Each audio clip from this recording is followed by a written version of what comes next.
Today on Country Pocket on WUSB, we have Garrett T. Caps with us. His backing band is Nassau Country, and his new album is People Are Beautiful. Garrett, how are you doing? Very cool. Uh, First song we just heard is called Getting Better. In it, you say you use hope as a religion. What does that mean? Uh, Good question. I think hope is something I try to use uh a lot, but it's hard to do internally, and I don't subscribe to organized religion, so um hope seems like a good one. So it's hard to do for you, though. I mean, I think I'm a optimistic person. Like if someone were to talk to me, I'd probably seem pretty optimistic, and I think I can maintain optimism. I try, but yeah, I mean, it's just kind of like sometimes there's just mental shit going down. Oh, I don't know if I can cuss on the radio. I can Um, bleep you. cool. Sometimes it's hard to do, and I'm not saying like sometimes it has everything to do with just the world in general, and sometimes it just has to do with me. So I think hoping that things will be positive or work out the way they should is something I do a lot. Let's sort of contrast that what you mentioned in the album that we're living in this world of fear and blame. What do you mean by that? uh, when I wrote that song, I mean, we were like definitely entering the new world of pandemic, um, everything, and that just came out of me. I don't know. I don't like to be like a big finger pointing person or uh, anything overtly negative, but I do find myself writing about fear and blame sometimes, and maybe that's like because I hear that coming out of people's mouths in person or in the media. Um, I think everything was so intense in so many ways when we started writing this record that it felt like there was a lot of blame going on. And I know there was a lot of fear going on. Uh, Yeah, you know, uh, we're recording this actually on election day 2022, and the fear and blame. If you turn on the TV for a few minutes, even if you're trying to watch a nice non-political sporting event, it feels like the fear and blame is coming at you through the commercials. It's coming at you through the news. It's been crazy to try to avoid the all-consuming fear and blame machine. yeah, it didn't seem very healthy. Uh, you know, we're living in that all the time. But yeah, it is election day. Who big time. Lots of lots of name calling and stuff going on. I mean, I know who I voted for. I think I made the right decision here in Texas. But yeah, weird times all the time.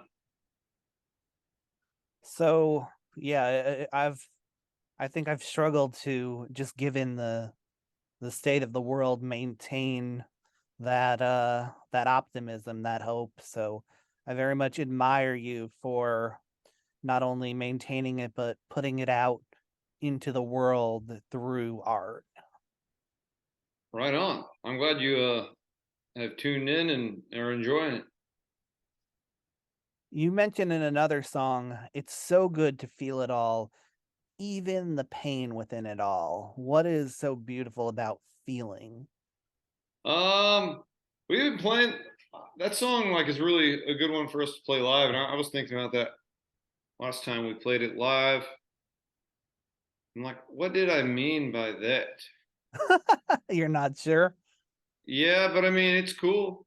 I mean, I think being thankful for being alive is something that I try to practice all the time. So I would say like that song is kind of ambiguous to me in some ways. I have since we recorded that record, I've tried to write songs with more concrete subject matters, but I would say that song is definitely another hopeful song as well. It's kind of dreary, but I'm grateful to be alive. So, hell yeah. Speaking of sort of hopeful and dreary at the same time, we're gonna go to the title track. People are beautiful.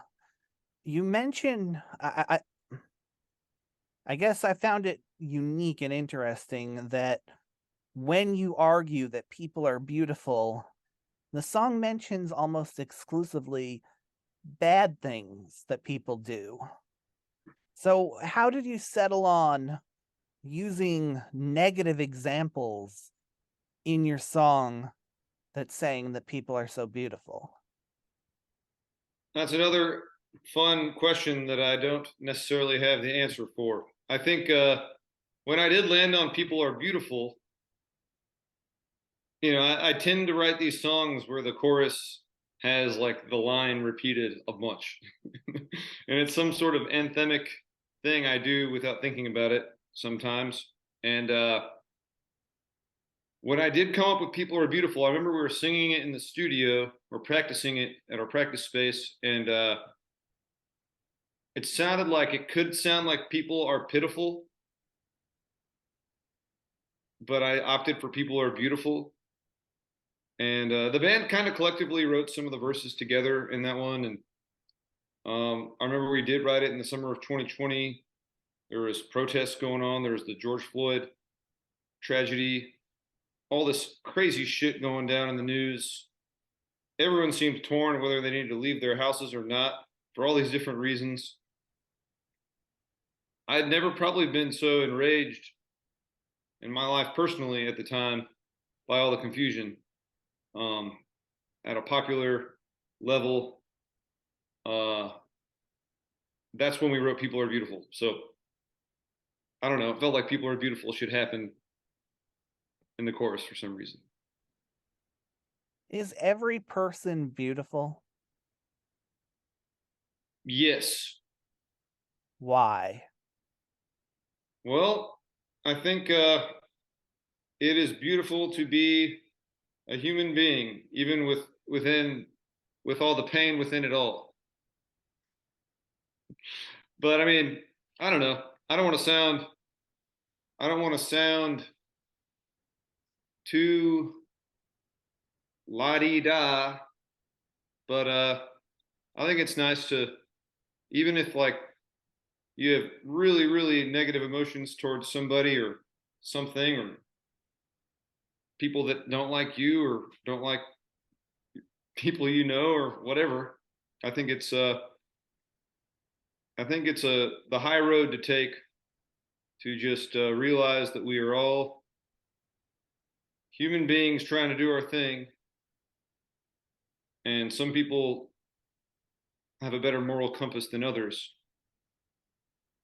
it seems, and some people are in better places than others.